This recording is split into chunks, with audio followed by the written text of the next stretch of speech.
नमस्कार। मैं डॉक्टर अमित रंजन एक बार फिर से आप सबका अपने YouTube चैनल बीपीएससी जोन पर स्वागत करता हूं।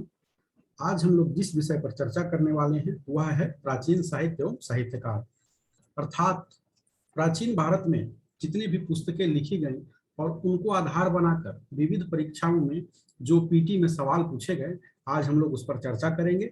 संभवतः यह वीडियो जो 2 खंडों में आएगा क्योंकि इससे कई सारे सवाल हैं, तो वीडियो अगर एक ही बना तो काफी लंबा हो जाएगा। तो पहला खंड को आइए हम लोग शुरू करते हैं। पहला सवाल इसमें है, इतिहास के पिता की पदवी सही अर्थों में संबंधित है। तो इतिहास का पिता किसे कहा जाता है? ये हेरोडोटस को कहा जाता है, जिन्होंने हिस्टोरिका नामक पुस्तक लिखी। ये यूनानी लेखक थे और ये पहले ऐसे व्यक्ति थे जिन्होंने ऐतिहासिक घटनाओं का जो है सिस्टमेटिक इन्वेस्टिगेशन किया था। ऐसा करने वाले ये पहले लेखक थे। 5वीं शताब्दी ईसा पूर्व के थे, ये यूनानी लेखक थे, मैंने पहले ही बताया। लेकिन इनकी एक समस्या थी, इनकी आलोचना की जाती है इसलिए कि इन्होंने जो है मिथकों को इतिहास लेखन में शामिल किया। तो मिथकों को अपने इतिहास लेखन में शामिल करने के कारण जो है इनकी आलोचना की जाती है। भारत के विषय में भी जो इन्होंने लिखा वह मिथकों पर आधारित काफी कुछ लिखा, जिससे कि वह इतिहास न होकर जो है अतिरंजनापूर्ण जो है घटनाओं का विवरण मात्र होकर रह गया। अगला सवाल है, मुद्रा राक्षस का लेखक है। तो मुद्रा राक्षस के लेखक हैं विशाख दत्त। अगला सवाल हम लोग देखते हैं। मुद्रा राक्षस के लेखक मैंने बताया विशाख दत्त हैं। ये संस्कृत का नाटक है और इसमें जो है चंद्रगुप्त मौर्य के जीवन पर प्रकाश पड़ता है। मतलब मौर्यकालीन इतिहास के विषय में हमें इससे जानकारी मिलती है और मौर्य काल में भी विशेष रूप से चंद्रगुप्त मौर्य पर। इसी में जो है चंद्रगुप्त और उसके जो प्रतिगामी थे राक्षस, इनकी बात की गई है। यह संस्कृत नाटक है। अगला सवाल है, साहित्य की शास्त्रीय पुस्तकें जो गुप्त काल में लिखी गई थी, तो साहित्य की इसमें 4-5 दिया होगा, तो उसी में से क ख ग होगा। तो चूंकि यह अतिरिक्तांक है इसलिए यहाँ पर सीधे सीधे चुनकर लिखा गया है कि साहित्य की वो शास्त्रीय पुस्तकें जो गुप्त काल में लिखी गई थी। तो अमरकोश लिखी गई थी, अमर सिंह के द्वारा लिखी गई है पुस्तक है। कामसूत्र जो है वात्स्यायन विरचित है, जिसमें कि सेक्स के विषय में बतलाया गया है, काम के विषय में बतलाया गया है, विविध आसनों इत्यादि के विषय में बतलाया गया है, महिलाओं के प्रकार इत्यादि के विषय में बतलाया गया है। मेघदूत, यह भी जो है कि आपको गुप्त काल से संबंधित है। मेघदूत कालिदास की रचना है। इसमें यक्ष और यक्षी की प्रेम कथा है। यक्ष जो था कौन था? कुबेर का सेवक था, लेकिन सेवा में उससे कुछ त्रुटि हुई, जिसके लिए कुबेर ने उसे 1 साल के लिए क्या है नगर से निष्कासित कर दिया। वह यक्ष जो है निष्कासित होकर एक जगह चला गया, वहां रहने लगा। 8 महीने तो उसने किसी तरह से काट लिए, लेकिन जब 9वां महीना आया, बारिश का मौसम आया, तो उसको जो है उसकी जो समस्या बढ़ गई। तब उसने क्या किया कि मेघ अर्थात बादल को अपना दूत बनाकर भेजा। ठीक है, और बादल को अपना दूत बनाकर उसने भेजा कि जाओ यक्षी को मेरे दिल का संदेश सुना कर आओ। आपसे यहाँ पर एक मेरा सवाल है कि रीति काल में भी एक ऐसे कवि हुए जिन्होंने बादल को और हवा को अपना दूत बनाकर भेजा, मतलब ऐसी रचनाएं की हैं। वो कवि कौन से हैं? आपको उनके विषय में बताना है। रीति मुक्त शाखा के कवि थे। अगला है मुद्रा राक्षस। मुद्रा राक्षस जो है यह भी क्या है, गुप्त काल से संबंधित ये शास्त्रीय पुस्तक है। इसके विषय में हमने ऊपर चर्चा कर ली कि विशाख दत्त द्वारा विरचित है ये। अब आगे देखते हैं अगला सवाल।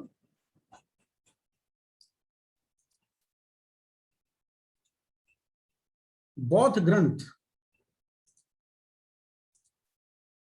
मिलिंद पन्हो जिस हिंद यवन शासक पर प्रकाश डालता है वह है, मिलिंद पन्हो की पुस्तक का नाम है, ठीक है, जो कि पाली भाषा में लिखी गई थी, पाली ग्रंथ है। तो यह किस हिंद यवन शासक पर प्रकाश डालता है? तो यह प्रकाश डालता है मिनांडर पे। मिनांडर पे ये नागसेन और मिनांडर के बीच, मिनांडर अथवा मिलिंद के बीच जो है संवाद है, उसी के ऊपर जो है यह प्रकाश डालता है। नागसेन जो था वो बौद्ध भिक्षु था। नागसेन और राजा मिलिंद के संवाद के रूप में, यह संवादात्मक रूप में यह पुस्तक लिखी गई है, पाली ग्रंथ है। तो इसका सही उत्तर हो जाएगा मिनेंडर अथवा मिलिंद। अगला सवाल है, मिलिंद पन्हो राजा मिलिंद तथा एक बौद्ध भिक्षु के मध्य संवाद के रूप में है। वह भिक्षु थे नागसेन, जैसा कि मैंने अभी बताया। वो बौद्ध भिक्षु कौन थे? नागसेन थे। अगला सवाल, वह स्रोत जो प्राचीन भारत के व्यापारिक मार्गों पर मौन है। 4 उसमें ऑप्शन दिए होंगे, तो उसमें से सही उत्तर हो जाएगा मिलिंद पन्हो। मिलिंद पन्हो में जो प्राचीन भारत के जो व्यापारिक मार्ग हैं उसके विषय में कोई चर्चा नहीं मिलती है। तो क्यों मिलेगी? यह एक दार्शनिक ग्रंथ है जिसमें एक बौद्ध भिक्षु नागसेन और राजा मिनांडर के बीच संवाद के रूप में यह लिखा गया है। तो व्यापारिक मार्गों पर उसमें कोई चर्चा नहीं है। अगला सवाल है, दरबारी कवि और राजा, यानी किस राजा के दरबारी कवि कौन थे? तो अमीर खुसरो थे, अलाउद्दीन खिलजी के दरबारी कवि। वैसे अमीर खुसरो ने 7 राजाओं का, 7 सुल्तानों का जो है शासन देखा था। यही अमीर खुसरो हैं जिन्हें तूतीय हिंद अर्थात भारत का तोता कहा जाता है। ये खड़ी बोली के पहले कवि भी माने जाते हैं, माने नहीं जाते हैं, ये खड़ी बोली हिंदी के पहले कवि हैं। कालिदास, कालिदास किसके समय थे? तो चंद्रगुप्त द्वितीय के समय थे। हरिसेन, हरिसेन समुद्रगुप्त के समय थे। ये वही हरिसेन हैं जिन्होंने बहुत प्रसिद्ध जो है प्रयाग प्रशस्ति लिखा। समुद्रगुप्त के ये दरबारी कवि थे। वो प्रयाग प्रशस्ति इसमें समुद्रगुप्त के विजयों का, उसके अभियानों का वर्णन है। उसने जिन जिन राजाओं को पराजित किया अथवा जिन राजाओं ने समुद्रगुप्त पर आक्रमण किया और वो पराजित हुए, उसका वर्णन जो है प्रयाग प्रशस्ति में है। ये संस्कृत में लिखा हुआ है। और ये प्रयाग प्रशस्ति जो है अशोक स्तंभ पर खुदवाया गया था। अशोक स्तंभ पर यह प्रयाग प्रशस्ति खुदवाया गया था। अगला है वानभट्ट। वानभट्ट किसके दरबारी कवि थे? तो ये हर्षवर्धन के दरबारी कवि थे। इनके विषय में हम लोग आगे विस्तार से चर्चा करेंगे यथोचित स्थान पर। अगला सवाल है, राजतरंगिणी के लेखक कलहन, कलहन के समय शासक था। तो कलहन के समय शासक कौन थे? तो ये कश्मीर के शासक थे जयसिंह। राजतरंगिणी के लेखक कलहन जो हैं, ये इतिहास ग्रंथ है राजतरंगिणी और कलहन उसके लेखक हैं। तो ये जयसिंह के समय जो है कलहन विद्यमान थे। और जो ये पुस्तक जो लिखी गई राजतरंगिणी, उसमें कुल 8 तरंग हैं, 8000 श्लोक हैं। और इसमें चौथे से छठे में क्या है? कारकोट तथा उत्पल वंश का इतिहास बताया गया है। अगला सवाल है, कलहन कृत राजतरंगिणी में कुल कितने तरंग हैं? अभी जैसा कि मैंने बताया 8।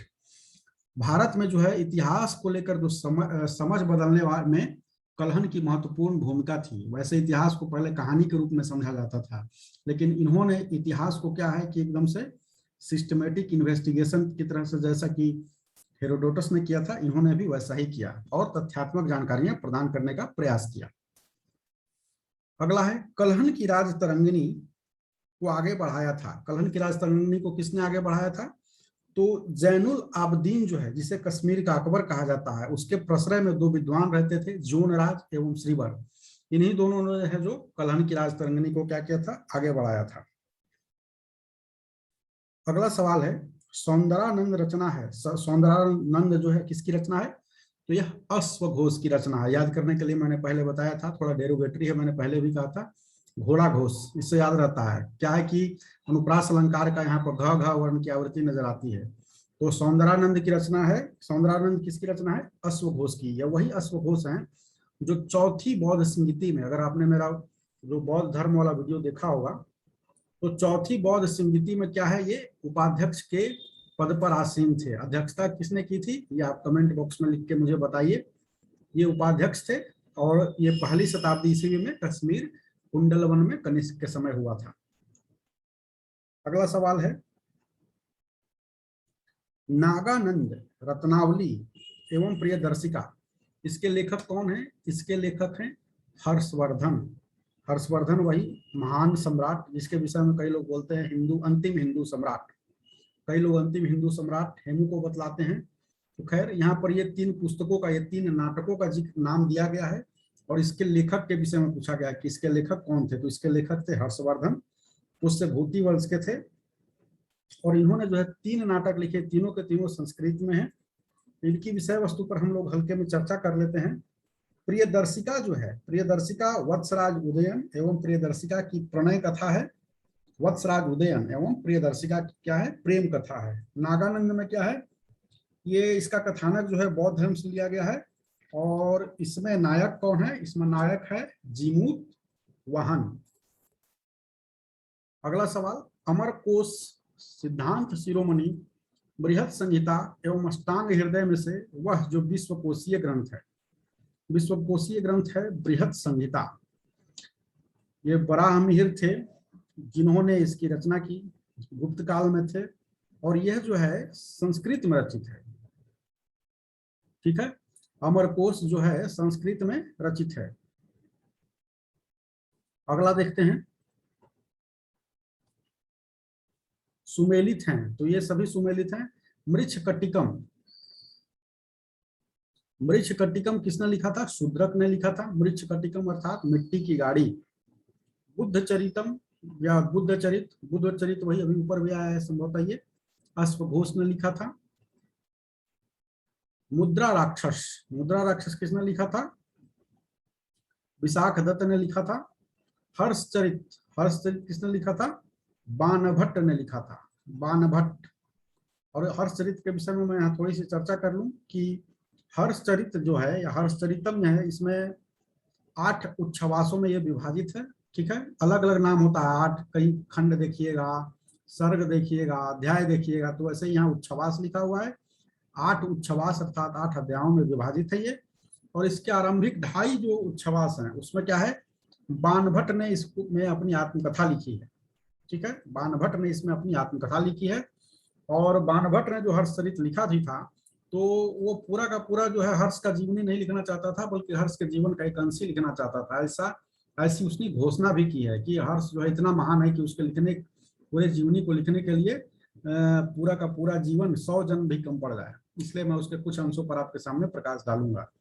तो महत्वपूर्ण यह है कि बाणभट्ट ने इसके आरंभिक 2.5 उच्छ्वास में क्या है, अपनी आत्मकथा भी लिखी है। आपको यह बताना है कमेंट बॉक्स में कि बाणभट्ट की आत्मकथा नाम से एक बहुत प्रसिद्ध उपन्यास भी है हिंदी में, इसके लेखक कौन है? बहुत प्रसिद्ध उपन्यास है, यूजीसी नेट के सिलेबस में भी है, बाणभट्ट की आत्मकथा। आगे देखते हैं हम लोग अगला सवाल, फिर वही है ग्रंथकार, मूल ग्रंथ। वराहमिहिर, बृहत संहिता, विशाख दत्त, देवी चंद्रगुप्तम और शूद्रक, ये शूद्र का अलग है, एक ही में होगा। शूद्रक ने जो लिखा था मृच्छकटिकम अर्थात मिट्टी की गाड़ी। विल्हन, विक्रमांक देव चरित। आगे हम लोग देखते हैं कर्पूर मंजरी, कर्पूर मंजरी जो है राजशेखर ने। मालविका अग्निमित्रम, इसको किसने लिखा था? मालविका अग्निमित्रम को लिखा था कालिदास ने। इसमें मालविका और अग्निमित्र की प्रेम कहानी है। और ये श्रृंगार रस प्रधान ये नाटक ही है। हम लोग जानते हैं कालिदास ने कुल 7 ग्रंथ लिखे थे, जिसमें कि मालविका अग्निमित्रम था, मेघदूतम था, रघुवंशम था, कुमार संभवम था, ऐसे ही करके उन्होंने कुल 7 रचनाएं लिखी थी। उसी में से एक है मालविका अग्निमित्रम। ये श्रृंगार रस प्रधान नाटक है और कालिदास का ये पहला नाटक, पहली रचना कालिदास की मानी जाती है। और ऐसा इसलिए है क्योंकि इसमें जो है वो उत्कृष्टता जो कालिदास की बाद की रचनाओं में पाई जाती है, इसमें नहीं पाई जाती है। इसलिए माना जाता है कि यह उनकी संभवतः पहली रचना होगी। इसमें जैसा कि मैंने पहले बताया, मालविका और अग्निमित्र की जो है प्रेम की कहानी है। आगे हम लोग देखते हैं मुद्रा राक्षस, विशाख दत्त। मुद्रा राक्षस जो है विशाख दत्त। सौंदरानंद, अश्वघोष।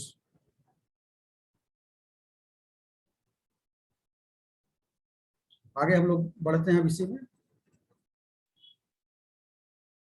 शाकुंतलम लिखा है, शाकुंतलम किसने लिखा है? तो मैंने बताया था कालिदास ने कुल 7 रचनाएं लिखी थी, उसमें शाकुंतलम भी किसकी रचना है? कालिदास की ही रचना है। शाकुंतलम जो है किसकी रचना है? कालिदास की रचना है। मृच्छकटिकम अर्थात मिट्टी की गाड़ी। मेघदूतम, ऋतु संहारम एवं विक्रमोर्वशीयम में से कालिदास की साहित्यिक कृति नहीं है, तो मृच्छकटिकम नहीं है। इसके रचनाकार शूद्रक हैं, कई बार पहले उधर चर्चा हो चुकी है। मृच्छकटिकम अर्थात मिट्टी की गाड़ी। अगला है वह पुस्तक जिसमें शुंग राजवंश के संस्थापक, शुंग राजवंश के संस्थापक के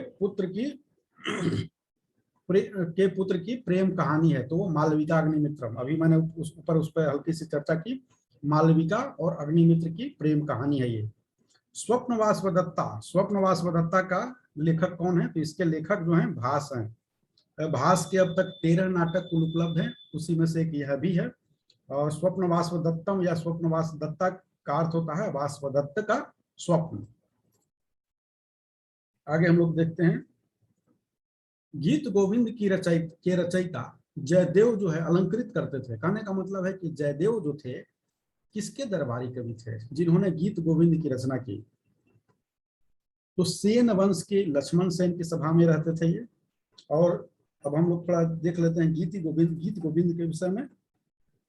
तो गीत गोविंद जो है गीति काव्य है, इसमें 12 सर्ग हैं, जैसा कि मैंने बताया कि अलग अलग नाम दिया जाता है, अध्याय, सर्ग, खंड, इसी तरह से नाम दिया जाता है उच्छ्वास।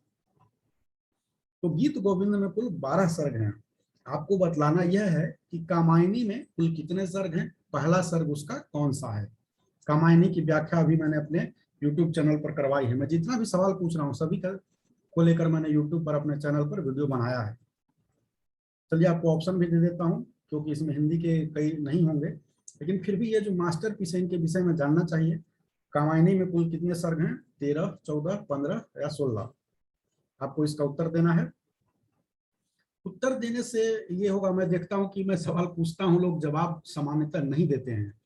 तो जबकि वीडियो में दिखाता है कि व्यू है, वॉच टाइम भी है, यानी लोग देख रहे हैं और अंत तक देख रहे हैं, बहुत दूर तक वीडियो को देख रहे हैं।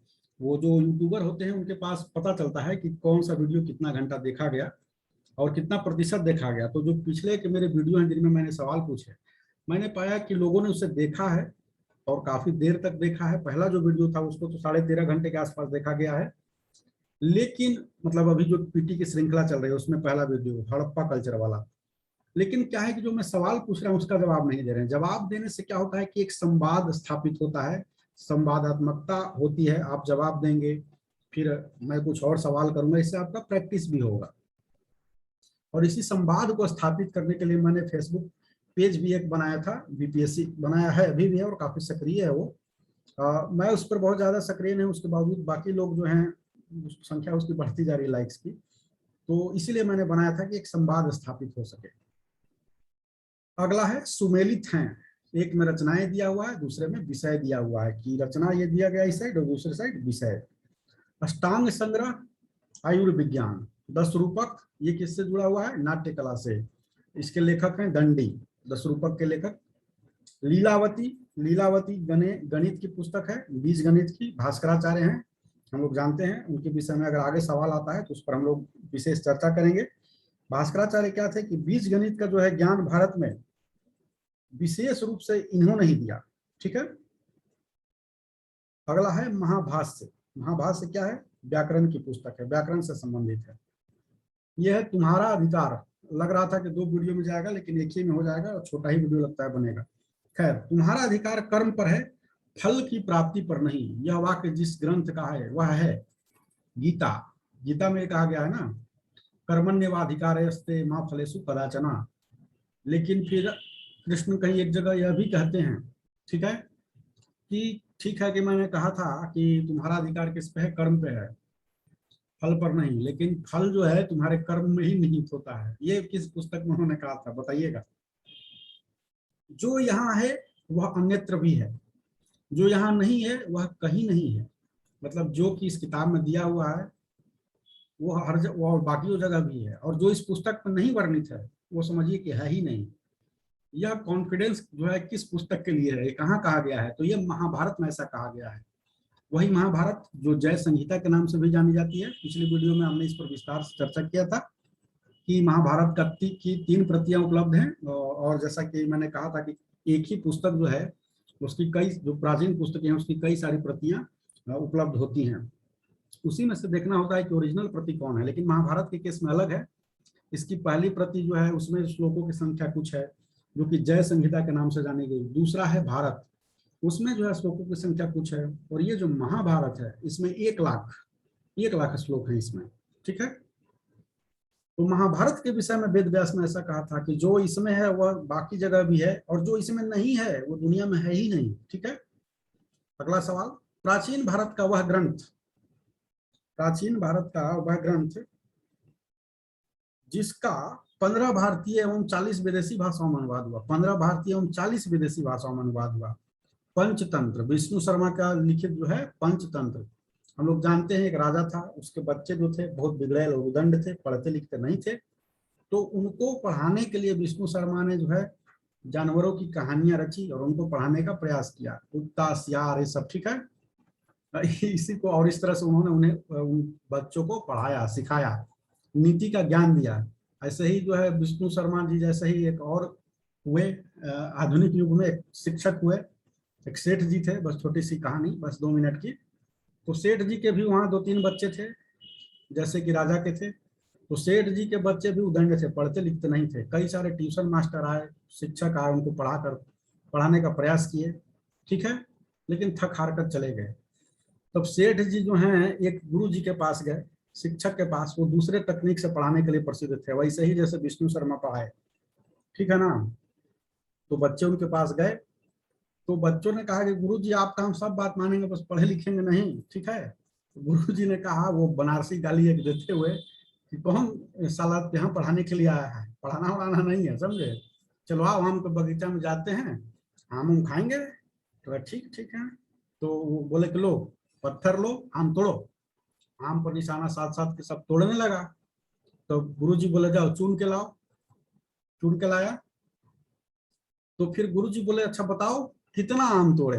तुम जो बच्चे थे दंडुन में से एगो बोला कि हम बोलत रही ना कि मास्टरवा हमनी के पढ़ाई देखा गिनती सिखावे लगल। तो विष्णु शर्मा थोड़े लकी थे, अब के जो बच्चे हैं और एडवांस हो गए हैं। विष्णु शर्मा सियार बिल्ली और कुत्ते की कहानी से जो है, शेर की कहानी से पंचतंत्र की रचना करके उन राजा के बच्चों को उन्होंने पढ़ा दिया। आज के बच्चे बहुत एडवांस हो गए हैं। खैर ये बस लाइटर मोड में हंसाने के लिए था।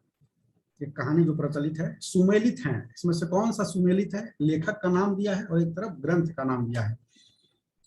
सर्ववर्मा का तंत्र, शूद्रक बहुत बार आ रहा है, मृक्षकटिकम। विज्ञानेश्वर ने क्या लिखा था, मिताक्षरा। कलहन, राजतरंगिणी, इस पर भी हम लोगों ने विस्तार से चर्चा कर ली है। आगे आर्यभट्ट, ब्रह्मगुप्त। आर्यभट्ट और ब्रह्मगुप्त जो है भास्कर तथा लल्ल में से वह जो बीज गणित के क्षेत्र में अपने योगदान के लिए विशेष रूप से जाना जाता है। कौन जाना जाता है, मैंने अभी बताया था, भास्कराचार्य, लीलावती, इन्होंने जो पुस्तक लिखी थी। हालांकि भारत में जो है बीज गणित जो है बहुत पहले से रहा है, ठीक है ना।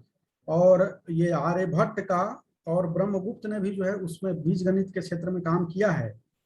लेकिन भास्कर का जो योगदान है वो विशेष रहा है, उन्होंने इसमें बहुत डीपली काम किया है, इसलिए इसका सही उत्तर है। अच्छा, इसमें सवाल ही दिया हुआ है विशेष रूप से कौन जाना जाता है, तो भास्कर, सही जवाब यही होगा।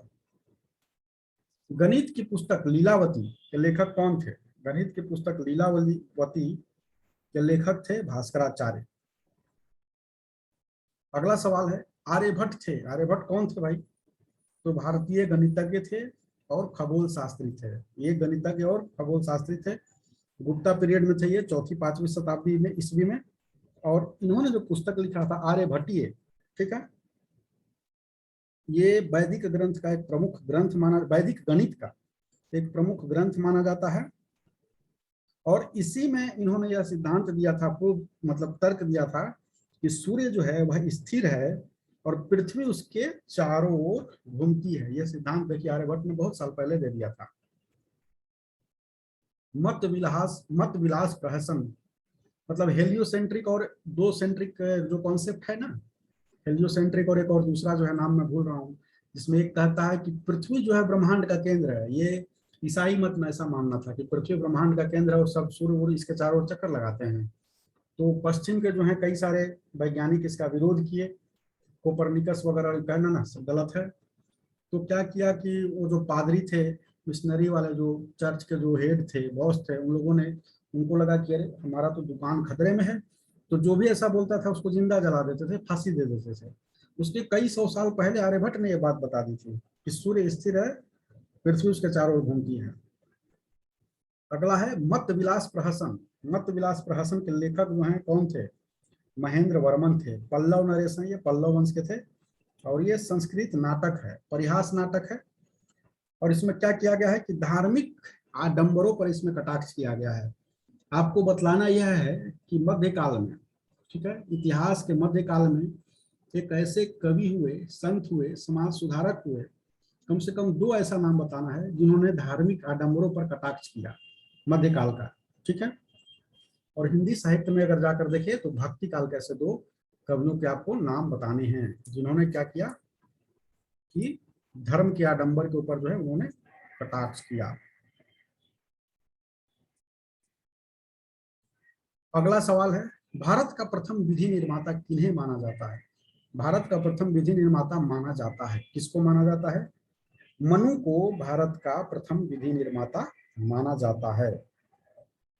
इन्होंने लिखा था मनुस्मृति। मनुस्मृति में कुल 18 स्मृति है और मनुस्मृति क्या है? समाज व्यवस्था का ग्रंथ है और हिंदू विधि विधानों का यह ग्रंथ है मनुस्मृति। ये पुष्यमित्र शुंग के समय थे, यद्यपि कि यह मनुस्मृति जो है क्या है कि बहुत विवादित पुस्तक है।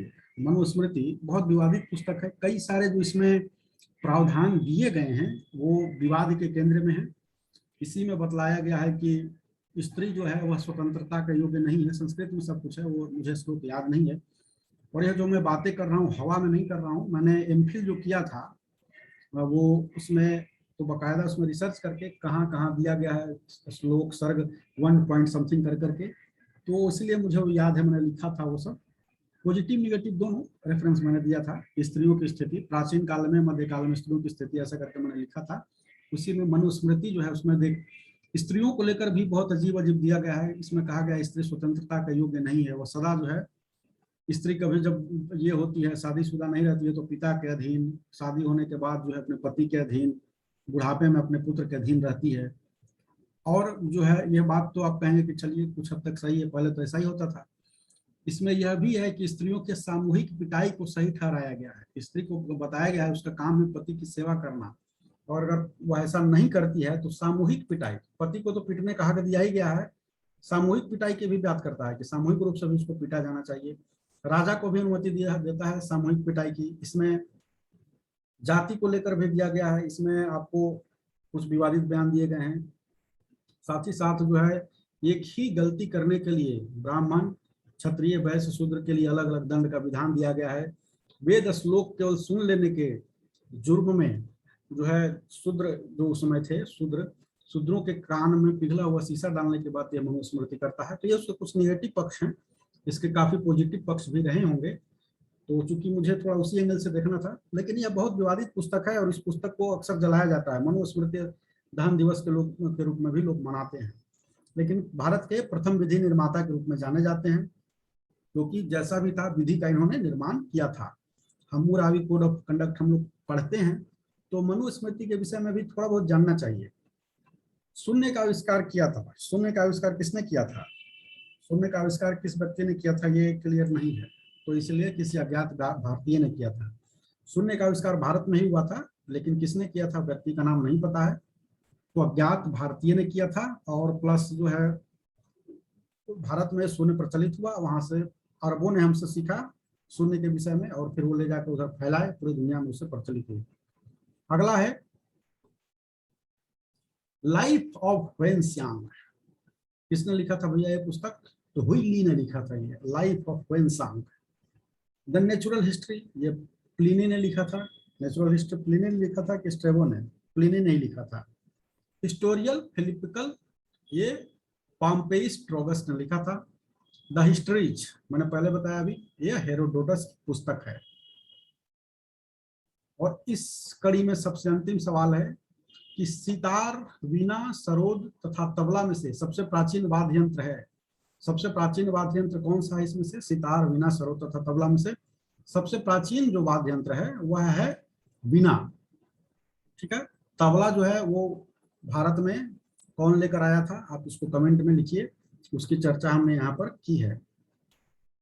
तो इस वीडियो में फिलहाल इतना ही। इसमें हमने जो है प्राचीन भारत में जो भी ग्रंथ लिखे गए उनसे जो जुड़े हुए सवाल आए थे हमने उस पर चर्चा की। अगले वीडियो में जो है कि हम लोग हिंदी साहित्य के विषय पर कुछ चर्चा करेंगे, लेकिन इस मतलब हिस्ट्री से जुड़ा हुआ पीटी की भी श्रृंखला को हम लोग जारी रखेंगे। और अगला जो हमारा टॉपिक होगा वह यही होगा, पूर्व मध्यकाल। और इसके पहले जो है मैंने हड़प्पा कल्चर पे, उसके बाद वैदिक सिविलाइजेशन पे वीडियो लगातार इधर 2-3 बनाया। उसके बाद आप सोच रहे होंगे सीधे पुस्तक पर क्यों आ गए, क्योंकि मैंने जो है जैन धर्म पर और बाकी जो है उन पर जो है चंद्रगुप्त मौर्य इत्यादि पर, मौर्य वंश पर वीडियो पहले से बना रखा है। फिर 800 से 1200 और फिर गुप्ता एज पे इस पे हम लोग आगे वीडियो पीटी स्पेशल में देखेंगे। इस वीडियो में इतना ही।